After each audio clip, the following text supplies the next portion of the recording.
स्वागत है आपको हमारे YouTube चैनल रेलवे अड्डा के किसी में। दोस्तों कैसे हैं आप सब? आशा करते हैं आप सब अच्छे होंगे।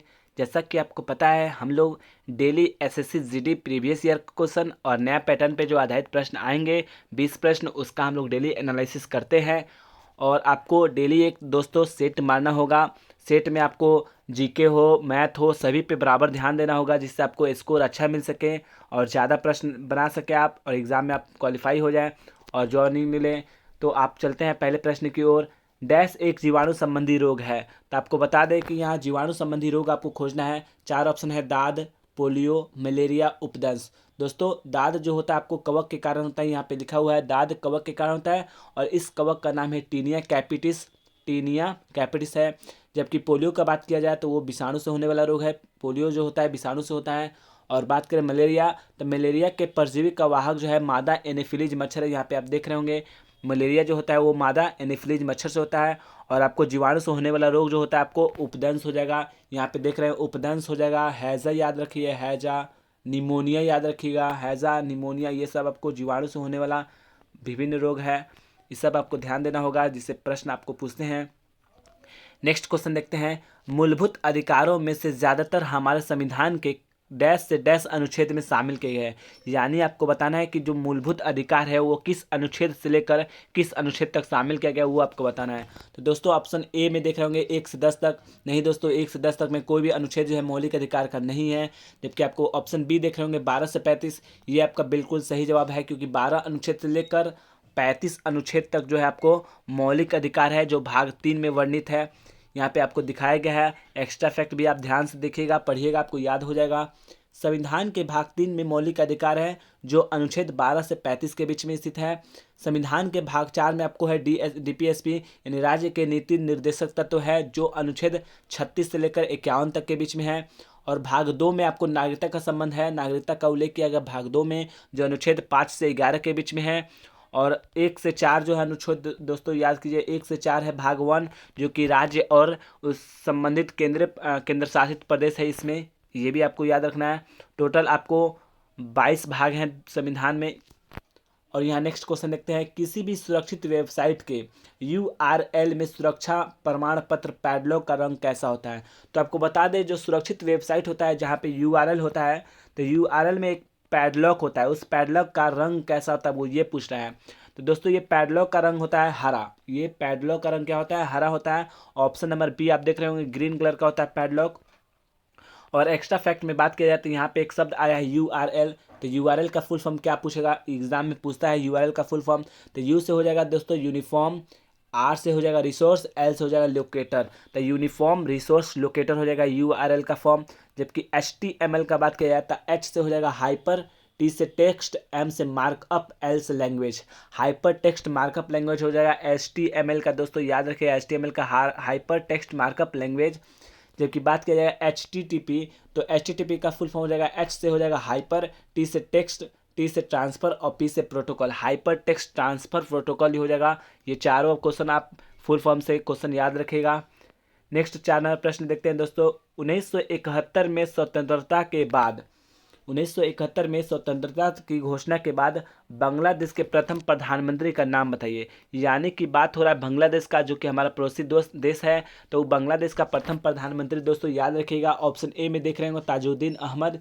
ये बिल्कुल सही जवाब है, आपको याद रखिए ताजुद्दीन अहमद जो है आपको ताजुद्दीन अहमद यही आपको बांग्लादेश के प्रथम प्रधानमंत्री हुए। जबकि राष्ट्रपति का बात किया जाए तो शेख मुजीबुर रहमान हो जाएगा 1971 में।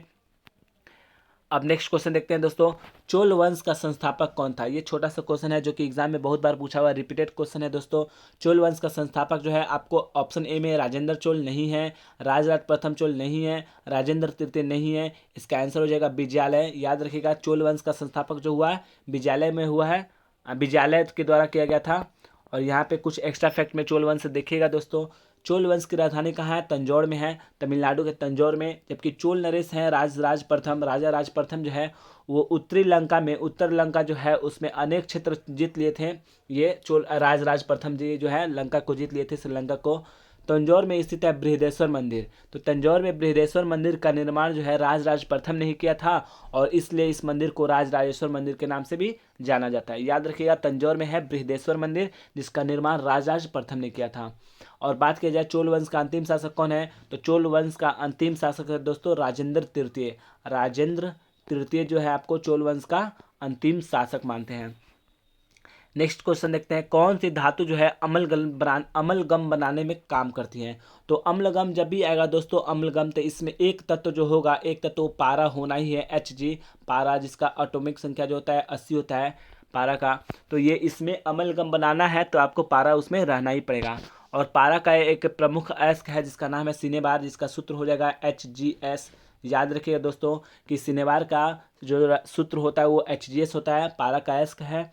और थर्मामीटर जो हम लोग लगाते हैं बुखार में जो चेक किया जाता है थर्मामीटर, तो उसमें भी पारा का प्रयोग होता है क्योंकि यह पारदर्शी होता है, हम लोग आराम से देख सकते हैं इसको और पढ़ने में भी सहज होता है। इसका जो मापांक होता है, पाठ्यांक होता है, वो पढ़ने में बहुत ही सहज होता है, इसलिए पारा का प्रयोग होता है थर्मामीटर में। जबकि बात की जाए पारा का हिमांक बिंदु क्या है, यानी पारा कितना डिग्री पर जम जाता है, तो पारा का हिमांक बिंदु है दोस्तों -39 डिग्री सेल्सियस जो होता है, -39 डिग्री सेल्सियस पे पारा का हिमांक बिंदु होता है। और पारा ऐसा धातु है जो तरल अवस्था में रहता है, यानी लिक्विड फॉर्म में रहता है आपको पारा Hg। सबसे अच्छा सुचालक तत्व पूछेगा, धातु पूछेगा तो वो आपको चांदी हो जाएगा, यानी कि Ag अर्जेंटेनम में चांदी जो है सबसे अच्छा सुचालक माना जाता है। नेक्स्ट दोस्तों देखते हैं क्वेश्चन आपको, रेलगाड़ियों के संबंध में RLWL का पूरा नाम पूछा है आपको, RLWL का फुल फॉर्म पूछना चाह रहा है। तो रेगरेट लॉस वेटिंग लिस्ट नहीं होगा, रेलवे लोकेशन वेटिंग लिस्ट नहीं होगा, रेलवे लिस्ट वेटिंग लिस्ट नहीं होगा। आप याद रखिएगा इसका RLWL का फुल फॉर्म होता है, R से हो जाएगा रिमोट, L से रिमोट लोकेशन वेटिंग लिस्ट होता है दोस्तों, रिमोट लोकेशन वेटिंग लिस्ट होता है। ऑप्शन नंबर बी देख रहे होंगे आपको, बिल्कुल सही जवाब है, इसको याद रख लीजिएगा। और एक्स्ट्रा फैक्ट में बात करते हैं तो भारतीय रेलवे बोर्ड की स्थापना हुई थी 1905 में हुई थी, लॉर्ड कर्जन उस समय थे। लॉर्ड कर्जन के समय में ही सर्वाधिक रेलवे का विस्तार हुआ, यानी सबसे ज़्यादा जो रेलवे का विस्तार हुआ है, बहुत बड़ा, बहुत ज़्यादा दूर तक गया है, तो लॉर्ड कर्जन के शासनकाल में ही हुआ था। और बात की जाए आपको कि लॉर्ड कर्जन में सर्वाधिक रेलवे का विस्तार हुआ था। रेल बजट को साधारण बजट से अलग किया था 1924-25 ईस्वी में। वो जो समिति सिफारिश की थी इसका नाम था एकवर्थ समिति। इसी समिति के सिफारिश पर जो है वो अलग किया गया था रेल बजट को आम बजट के अलग 1924-25 में। नेक्स्ट क्वेश्चन देखते हैं, दुनिया का पहला मानव हृदय प्रत्यारोपण किसने किया। यानी कि दुनिया का पहला मानव का हृदय जो है हृदय प्रत्यारोपण किसने किया था, तो ऑप्शन ए में विलियम हार्वे, ल्यूवेनहॉक, एस्टेनाच और क्रिश्चियन बर्नार्ड। तो आपको बता दें पहला हृदय प्रत्यारोपण जो है क्रिश्चियन बर्नार्ड जी के द्वारा किया गया था, जो साउथ अफ्रीका के थे, दक्षिण अफ्रीका के।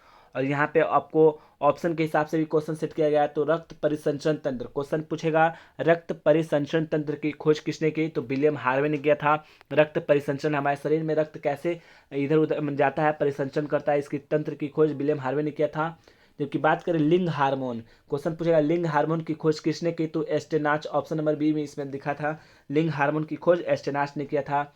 जबकि बात किया जाए बैक्टीरिया की, तो बैक्टीरिया की खोज ल्यूवेनहॉक ने की थी और वायरस की खोज इवानोवस्की ने की थी। इवानोवस्की जो है वो आपको वायरस यानी कि विषाणु की खोज जो है इवानोवस्की ने की थी।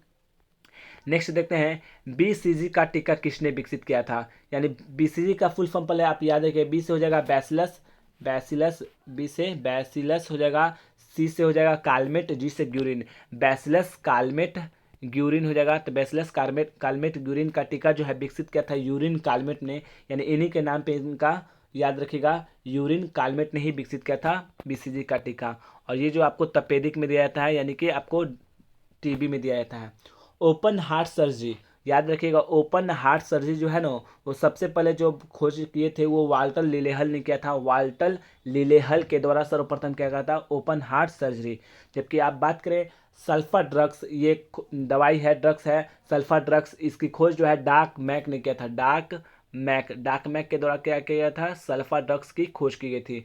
जबकि आपको बात करें गर्भ निरोधक गोलियां है, गर्भ निरोधक गोलियां, इसकी खोज पिनकस ने की थी, ये भी याद रखिएगा, ग्रुप डी में पूछा गया था 2018 में, गर्भ निरोधक गोलियां की खोज पिनकस ने की थी। नेक्स्ट क्वेश्चन देखते हैं दोस्तों, सबसे बड़ी मानव कोशिका कौन सी है। सबसे बड़ी मानव कोशिका, मनुष्य का सबसे बड़ी कोशिका जो है ओवम में अंडाणु है। जबकि सबसे छोटी कोशिका मनुष्य का पूछे शुक्राणु हो जाएगा। स्पर्म सबसे छोटी कोशिका होती है मनुष्य में। आपको बाद एक कोशिका जो है वो जीवन की सबसे छोटी कार्यात्मक और संरचनात्मक इकाई है। क्वेश्चन पूछेगा जीवन की सबसे छोटी कार्यात्मक और संरचनात्मक इकाई कौन सी है, तो कोशिका सेल्स हो जाएगी। कोशिका शब्द का प्रयोग सबसे पहले रॉबर्ट हुक ने किया था 1665 में, याद रखिएगा। रॉबर्ट हुक ने 1665 में कोशिका शब्द का प्रयोग किया था। और सबसे लंबी कोशिका तंत्र पूछेगा तो आपको तंत्रिका तंत्र की कोशिका सबसे लंबी होती है। सबसे बड़ी कोशिका जो होती है वो शुतुरमुर्ग के अंडे की कोशिका। पृथ्वी पर ब्रह्मांड में सबसे बड़ी कोशिका जो हो जाएगी आपको शुतुरमुर्ग के अंडे की कोशिका हो जाएगी। अब कोशिका सिद्धांत का प्रतिपादन जो है स्लाइडन और स्वान ने किया था, याद रखिएगा। को सेल्फ थ्योरी जो दिया था वो स्लाइडन और स्वान ने दिया था, दो वैज्ञानिक थे, इन्होंने ही दिया था। नेक्स्ट देखते हैं महाभारत युद्ध कितने दिन तक चला था। तो आपको बता दें महाभारत जो है आपको, जो कि कौरव और पांडे के बीच में एक युद्ध का वर्णन है महाभारत, ये आपको टोटल 18 दिन तक चला था। 18 दिन तक चला था महाभारत, कौरव और पांडवों के बीच युद्ध का वर्णन। और महाभारत को ही हम लोग क्या कहते हैं, जय संहिता कहते हैं। क्वेश्चन पूछेगा किस काव्य को जय संहिता कहा जाता है, या महाभारत को और दूसरा नाम क्या है, तो जय संहिता हो जाएगा। महाभारत के रचयिता कौन है, तो व्यास मुनि को माना जाता है। महाभारत के रचयिता ऋषि व्यास मुनि को माना जाता है। जबकि रामायण के रचयिता पूछेगा तो महर्षि वाल्मीकि को माना जाता है। रामायण के रचयिता महर्षि वाल्मीकि को माना जाता है। नेक्स्ट क्वेश्चन है भारतीय शल्य चिकित्सा के जनक किसे कहा था। ये एसजीडी में 2-3 बार क्वेश्चन रिपीटेड हो चुका है, तो आपके लिए लाया हूँ, बहुत लोग को याद नहीं होगा। तो भारतीय शल्य चिकित्सा के जनक जो है आपको सुश्रुत को माना जाता है। भारतीय शल्य चिकित्सा के जो जनक है वो सुश्रुत है। सुश्रुत इन्हीं को माना जाता है शल्य चिकित्सा के जनक। ऑप्शन में आप देखे होंगे आपको अरस्तु है, रामदेव मिश्र है, डी मिश्रा है। तो आपको बता दें भारतीय पारिस्थितिकी के जो जनक है आर मिश्रा को कहते हैं, यानी रामदेव मिश्रा को आपको कहते हैं भारतीय पारिस्थितिकी के जनक। नेक्स्ट क्वेश्चन देखते हैं भारत की पहली सार्वजनिक रूप से प्रदर्शित फिल्म राजा हरिश्चंद्र का निर्देशन किसने किया था। यानी भारत में जो पहली बार जो फिल्म बनी थी राजा हरिश्चंद्र, उसके फिल्म के निर्देशन जो है दादा साहब फाल्के थे। Dada Saheb Phalke, option number B आपको सही है। ऑप्शन सी आप देख रहेंगे आर्देसर ईरानी। तो आपको बता दें जो पहली फिल्म बनी थी राजा हरिश्चंद्र वो एक मूक फिल्म थी, यानी कि बोलने वाली फिल्म नहीं थी। तो राजा हरिश्चंद्र का प्रदर्शन जो हुआ था 1913 में हुआ था। 1912-13 लिखता है, दोनों याद रखिए। 1912-13 में हुआ था राजा हरिश्चंद्र का प्रदर्शन। वही आपको भारत की प्रथम बोलती फिल्म जो हो जाएगी आलम आरा हो जाएगी, जो 1931 में बनाया गया था। और आलम आरा के निर्देशक जो किए थे वो आर्देसर ईरानी ने किया था। याद रखिएगा दोस्तों, भारत की पहली बोलती फिल्म यानी बोलने वाली फिल्म जो थी आलम आरा थी, जो 1931 में बनाया गया था। और इसके निर्देशक जो थे आर्देसर ईरानी थे। और राजा हरिश्चंद्र क्या एक मूक फिल्म थी, ये बोलने वाली फिल्म नहीं थी, सिर्फ चित्र दिखाता था। नेक्स्ट क्वेश्चन है भारी जल कितने डिग्री पर जमता है। तो आपको बता दें भारी जल का बात हो रहा है, यानी ड्यूटेरियम ऑक्साइड D2O का बात हो रहा है। तो आपको बता दें भारी जल का सूत्र होता है D2O। इसको हम लोग ड्यूटेरियम ऑक्साइड के नाम से जानते हैं। इसकी खोज जो आपको 1932 में हुई थी HC यूरे ने और वासवर्ड ने किया था। यहाँ पे देखें 1932 में यूरे और वासवर्ड ने किया था भारी जल की खोज। और इनका जो गलनांक बिंदु है, यानी जो जमेगा इस पे 3.8 डिग्री सेल्सियस पे जमता है। 3.8 डिग्री सेल्सियस पे ये जमने लगता है। भारी जल का रासायनिक नाम क्या है, ड्यूटेरियम ऑक्साइड है। ड्यूटेरियम ऑक्साइड को हम लोग कहते हैं भारी जल। नेक्स्ट देखते हैं दोस्तों पल्लव वंश के कौन सा राजा जो है संस्कृत नाटक भी लिखा करते थे। तो पल्लव वंश में एक राजा थे जिसका नाम था महेंद्र वर्मन प्रथम। महेंद्र वर्मन प्रथम ये जो राजा थे ये संस्कृत नाटक भी लिखा करते थे। यहाँ पे ऑप्शन में आप देख सकते हैं सिंह विष्णु है, यहाँ पे ये सब प्रश्न बनेंगे। तो महेंद्र वर्मन प्रथम जो है संस्कृत में मत विलास प्रहसन पुस्तक लिखे थे। बोले हैं ना मत विलास प्रहसन किसने लिखी थी, तो महेंद्र वर्मन। म से महेंद्र वर्मन, म से मत विलास प्रहसन, ये याद रखिएगा। पल्लव वंश के संस्थापक कौन है, सिंह विष्णु थे पल्लव वंश के संस्थापक। और पल्लव वंश की राजधानी कहाँ थी, तमिलनाडु में थी, कांचीपुरम में पल्लव वंश के। नेक्स्ट देखते हैं दोस्तों डैश 1857 तक लगभग 200 वर्ष तक भारत के मुगल सम्राट का निवास रहा था। तो आपको बता दें लगभग 200 वर्ष तक भारत में मुगल जो सम्राट थे उनका निवास जो था वो लाल किला था। ऑप्शन ए में है आपको लाल किला, देख लीजिए। Option A Lal Qila, B Agra Qila, Babar Mahal, Humayun महल। तो एक्स्ट्रा फैक्ट में आपको बता दें सबसे पहले 200 वर्ष तक जो भारत के निवास स्थल जो था वो लाल किला ही था। आगरा के लाल किला का स्थापना जो है अकबर ने, आगरा का बात हो रहा है तो अकबर ने बनाया था, जबकि दिल्ली के लाल किला जो बनाए थे शाहजहां ने बनवाया था। ये दोनों याद रखिएगा। क्वेश्चन आराम से, क्वेश्चन में डाउट रहता है, दोनों लाल किला है, बस ये अंतर है, ये आगरा का लाल किला है और ये दिल्ली का लाल किला है। तो आगरा में याद रखिए, अ से आगरा, अ से अकबर ने बनाया था, जबकि दिल्ली का बात है तो शाहजहां ने बनवाया था। और हुमायूं का मकबरा कहाँ स्थित है? तो दिल्ली में स्थित है हुमायूं का मकबरा। जबकि अकबर का मकबरा कहाँ है? सिकंदरा में है। सिकंदरा जो है आपको यूपी में पड़ता है, अकबर का मकबरा वहीं पे है। मुगल वंश के संस्थापक कौन थे? बाबर थे, ये भी याद रखिएगा, 1526 में स्थापित हुआ था। नेक्स्ट क्वेश्चन देखते हैं दोस्तों, किसे 1865 में बम्बई के पहले नगर आयुक्त के रूप में नियुक्त किया गया था? यानी 1865 में जो बम्बई के पहले नगर आयुक्त बने थे वो कौन थे? तो उनका नाम था दोस्तों आर्थर क्राफ्ट। ये प्रीवियस ईयर का क्वेश्चन है, आपको 2021 का याद रखिएगा, ये क्वेश्चन जाके आप लोग दे दीजिएगा। आर्थर क्राफ्ट, इनका नाम है Arthur craft, CRAFT, Arthur craft. यही बने थे बम्बई के पहले नगर आयुक्त 1865 में। नेक्स्ट देखते हैं दोस्तों, हॉगेनकल जलप्रपात कहाँ स्थित है? तो हॉगेनकल जो जलप्रपात है वो आपको तमिलनाडु में ही स्थित है। आंध्र प्रदेश, महाराष्ट्र, कर्नाटक में नहीं है, तमिलनाडु में हॉगेनकल जलप्रपात। जबकि दूध सागर जलप्रपात का बात किया जाए तो वो गोवा में स्थित है, दूध सागर जलप्रपात।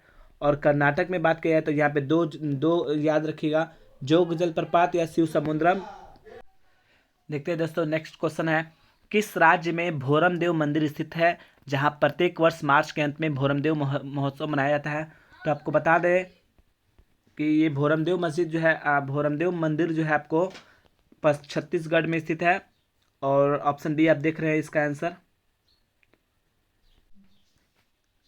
ऑप्शन आपको यहाँ पे डी इसका आंसर हो जाएगा, छत्तीसगढ़ में भोरमदेव मंदिर इस आपको है, आपको कहाँ? छत्तीसगढ़ में है, ऑप्शन डी। यहाँ पे प्रत्येक वर्ष मार्च में मनाया जाता है भोरमदेव महोत्सव।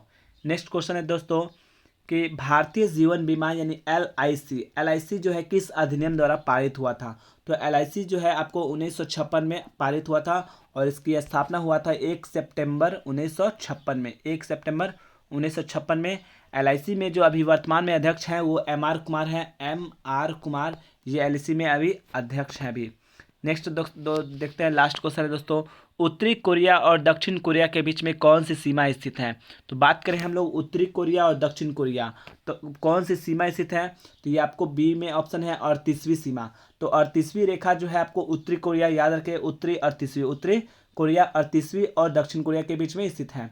बात करें आपको सी में 49वीं, तो 49वीं समानांतर रेखा जो है आपको USA और कनाडा के बीच में स्थित है। USA यानी कि अमेरिका और कनाडा के बीच में दुनिया की सबसे शांत जो आपको जो सीमा स्थित है वही है 49वीं समानांतर रेखा, जो USA और कनाडा के बीच में है। बात की जाए नेक्स्ट रेड क्लिफ रेखा, तो भारत और पाकिस्तान के बीच में रेड क्लिफ रेखा स्थित है। और बात की जाए भारत और चीन के बीच में, तो याद रखिएगा मैकमोहन, याद रखें मैकमोहन जो रेखा है वो भारत और चीन के बीच में स्थित है, जिसकी सीमांकन जो है 1914 में हुआ था। और भारत नहीं, पाकिस्तान और अफगानिस्तान में जो है आपको एक डूरंट रेखा, याद रखिए डूरंट रेखा जो है कहाँ पे है? पाकिस्तान और अफगानिस्तान के बीच में ये रेखा है। दोस्तों आज के लिए इतना ही, 20 प्रश्न हैं। और वीडियो पसंद आए तो लाइक सब्सक्राइब कीजिएगा ज़रूर और सपोर्ट कीजिएगा। थैंक यू, जय हिंद।